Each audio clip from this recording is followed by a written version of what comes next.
Hi everyone, I wanted to take a few minutes here to go through a little bit of a demonstration on how we go about calculating finding the Lorenz curve and calculating our Gini coefficient. So I pulled these slides out of our notes from chapter 1 or module 1, and I added some examples relative to the US. So hopefully this makes sense and helps you guys out. So if you remember, what we did first when we talked about inequality is we break up inequality into either quintiles or deciles. So quintiles are broken up into 20% of the population. So you would have the lowest quintile being the lowest 20% of income earners, the second quintile being the second 20, third 20, fourth 20, and fifth 20. So there would be 5 groups of income. And that's actually how most measures look at income inequality. So that's what we're going to look at for the US here in a second. Deciles here are 10%, right? And so we're going to use the 20% to get the Lorenz curve. And then once we have the Lorenz curve, we're going to calculate our Gini coefficient.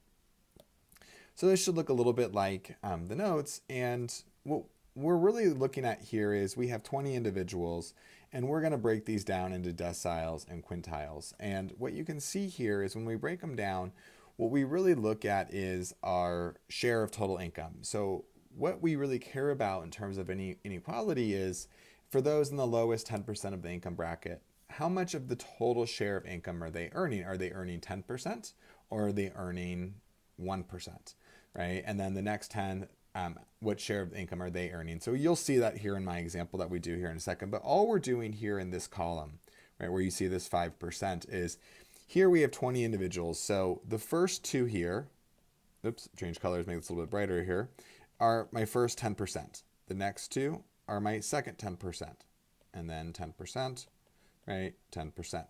And I'm looking at how much income they have. So the first two individuals make, right, 0.8, maybe that's $8,000 and $10,000, right? And so their total amount that they make, right, if I go through here and I add up everyone's income, right, I get $100. Or maybe $100,000. So they're going to make collectively combined 1.8 thousand of that, which is 1.8%. And then I do the same for the next two groupings, right? The 1.4 and 1.8. They make a total of 3.2%. Collectively, the lowest 20% will earn 5% of total income. And we do that all the way through up until we get here where the last people earn collectively 100% of the income. So this gets a little bit messy here, but the example we do will simplify it a little bit. So when we look at a graph of the Lorenz curve is this line down here. And when we look at the Lorenz curve, right, what we're really asking here is on the x-axis is the percentages of the population.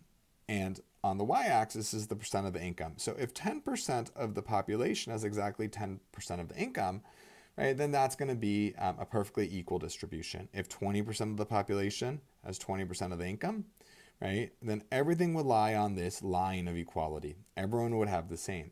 But we know everyone doesn't have the same. So our question we want to first learn about is how do we measure inequality? And that's really what we're going to look at. And so what we'll learn is places that have more unequal distribution of income, this area between the Lorenz curve down here and the line of equality is our unequalness.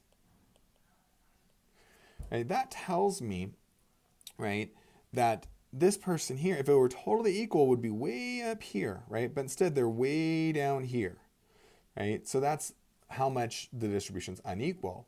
And so that's what we're going to look at when we look at this. So a couple of examples, right? Over here on the left-hand side, we see a Lorenz curve where things are relatively equal. Over here on the right-hand side, we see a Lorenz curve that's relatively unequal. Right? If you think about this, here's about the 50% group.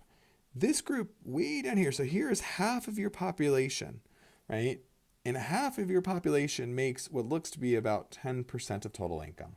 Whereas the other half, in particular, the last 10% makes a big bulk of that last of the income. So that's really what we want to look at is how unequal are we?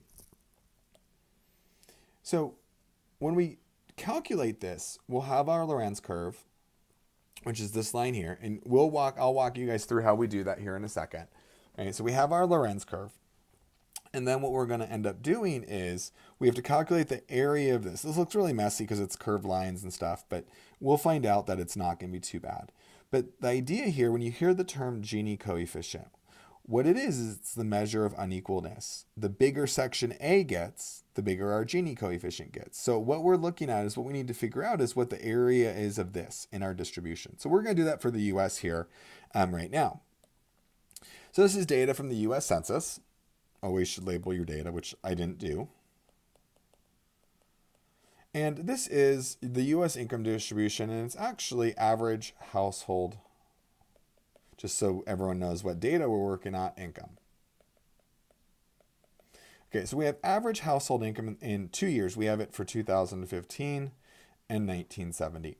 Now, one thing, if you've taken principles of macroeconomics, you'll look at these numbers and go, wow, they're really very different, right? Obviously, incomes have grown.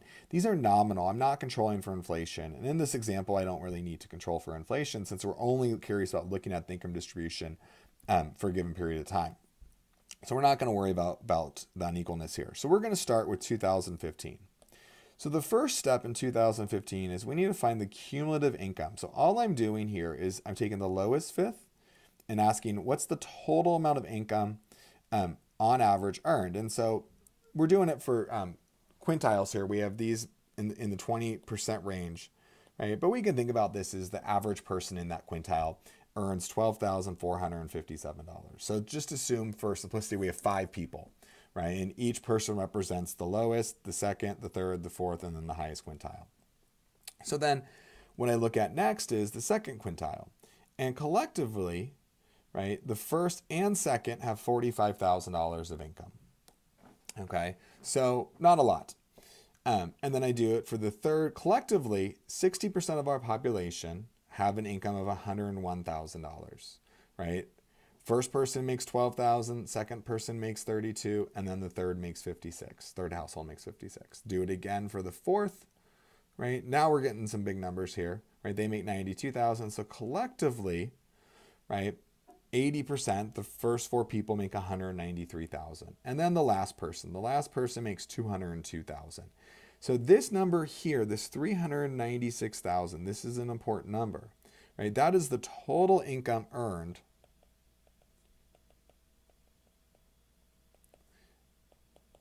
by these 5 individuals, right? And so the next step is we're going to look at, well, of this $396,000, what percent did the lowest fifth make? What percent did, or the lowest 20%? What percent did the lowest 40 make? What percent did the lowest 60 make? And so on. And we're going to use that data to plot our Lorenz curve. So the next step is taking this number here. So where did this 3.1% come from? Right? The 3.1% came from taking 12,457 and dividing it by 396,317. So that would give you 3.1%. Where did the 11.4 come from? Well, that came from taking 45,088 and dividing it by 396,317. That's right. Where did 25.7 come from? Well, you guessed it. Take the 101, right? The total income earned by the lowest 60%, right? And divide by 396,317. And you'll notice the last number here is 100 because I skipped 48. Hopefully that makes sense. I'm taking 396 and some change and dividing it by 396 and some change, right? So of course that's going to be 1 or 100%. So this is the column I need here to make my Lorenz curve. So all I did is we took our 5 people, each representative of our lowest income groups. I gave you the average income. We added cumulative, so I took 12 and got that, right? Took the next and got those, right? Took the next and got those, right? So it's just a constant accumulation here. And then we took the cumulative share. Now we're going to create a graph. So this is our Lorenz curve for the US in 2015. So what we did is we took the lowest 20%, that lowest 20%, they make 3.1% of total income, right? Then lowest 40% from 0 to 40, they make 11.1%. 4%. Now again, the line of equality, if everything were perfectly equal, right, they would make 40% of the income, but they don't. They only make 11.4%. Next, right, the lowest 60% make 25.7% of total income. The lowest 80% make 48.5%. And then finally, 100% of the population makes 100% of the income. So we need to calculate the Gini coefficient. So we need to figure out the area. Draw a line in here, right? We need to figure out this area here. So what we're going to calculate, didn't mean to move it on you. What we're going to calculate is the area of this triangle that I'm highlighting here. I need to highlight it in green. Right, we're going to calculate the area of this triangle. And then we're going to calculate the area here of this blue line that I'm highlighting with green. Right, all of those areas. So we're going to calculate the area of there, and we're going to be able to use that to find our Gini coefficient. So go to the next page, and this should help a little bit. All right, so here we have this page. I'm going to make this graph bigger. It's the same graph we just had, so you can see everything I'm doing here. All right, so here's what I need to do. When I look at this, I need to come in here, and I need to calculate the area of this. Oop, that's way too big. Try shrinking this up a little bit. I need to calculate the area of this triangle, right, first. Well, that seems a little daunting, but it actually isn't going to be too bad, because what we'll learn is the area of this triangle, scoot my page over a little bit. Again, we look at that, is going to be equal to, it's 1/2, right, area of a triangle, times the height, which is, we know, 3.1%, 0.031, times the base, which is going to be 0.2. So that's going to give us the area here, okay? Next, I'm going to do the area here, right? And that looks a little awkward because it's not really a, we have sort of a trapezoid here. We have the area of both a square and a triangle. But again, I'm going to zoom this in a little bit. So what I want to do is I want to calculate the area of the triangle and then the area of the square or the rectangle. So to do that, again, come over here, keep this in green. I have 1/2. The height of the triangle is going to be the difference of 11.4% minus 3.1%. So it's going to be 0.114 minus 0.031, right, times the base, which is 0.2. But now I have to add in the square. So plus the square, which is going to be a base of 0.2 times a height. Go back over here so we can look at the height, right? The height, if you remember, right, is up to this little point here, which is 3.1%. So go back over here, times 0.31, 0.0031. I'm running out of space on my page here. And so that's going to be that triangle. And we keep doing this, right? So I'm going to switch colors on you. Let's go to purple. So now I'm going to calculate the area of this triangle and rectangle. So again, I have a rectangle here, and I have a triangle, right? So we know the triangle is going to be equal to 1/2. The height of the triangle, right, is 11.4 here, right? This is, and then 25.7, so it's going to be 0.257 minus 0.114, right, times the base, which is 0.2. The base is always going to be 0.2. And now I got to add in my rectangle. My rectangle has a height of 11.4 and a base of 0.2.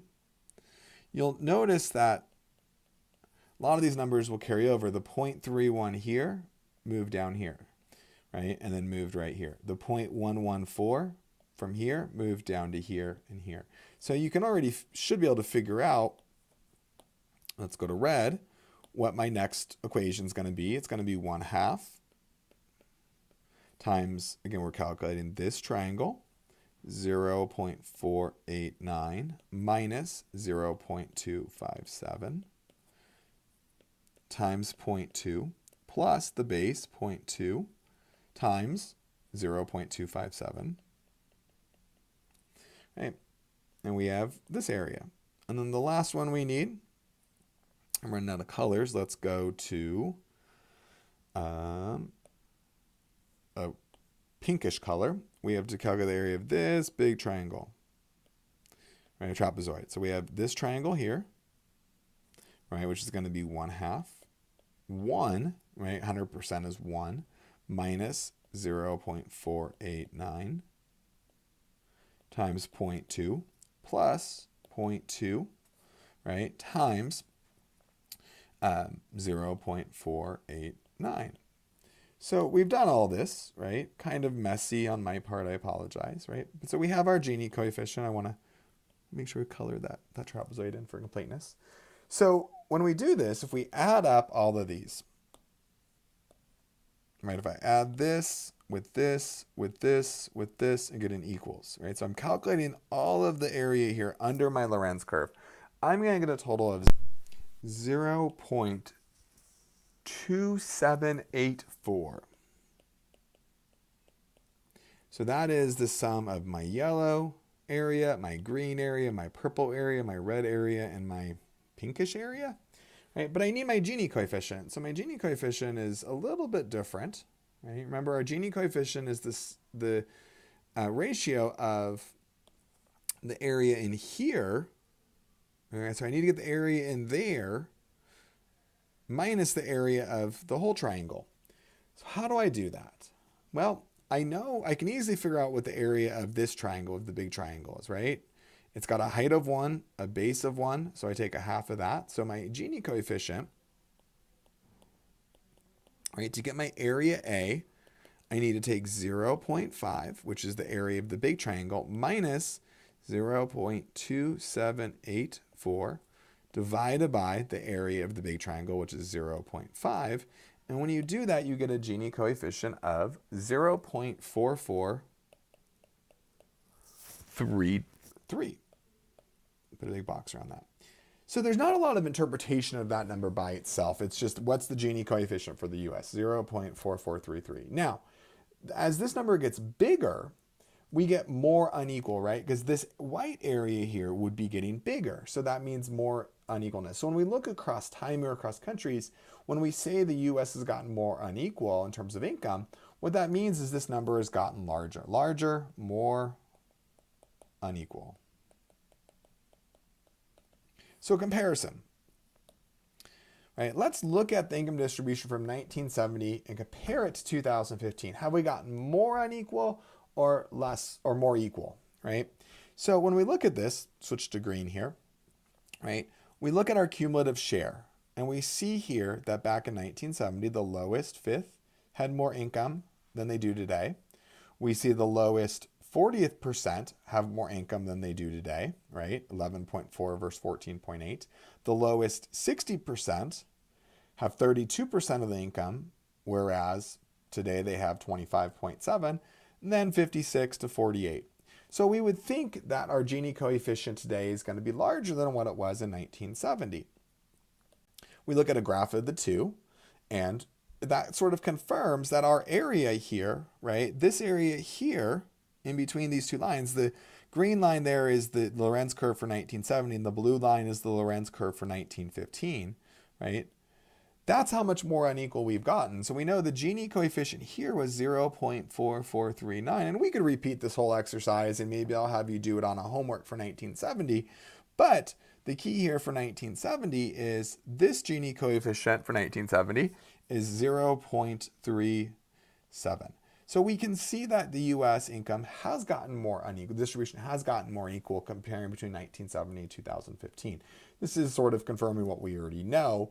The book we have, Global Inequality in the Age of Globalization, is going to sort of talk us through how some of these measures compare across times, not just across time within countries, but also across countries, so we can see how inequality has changed across the globe.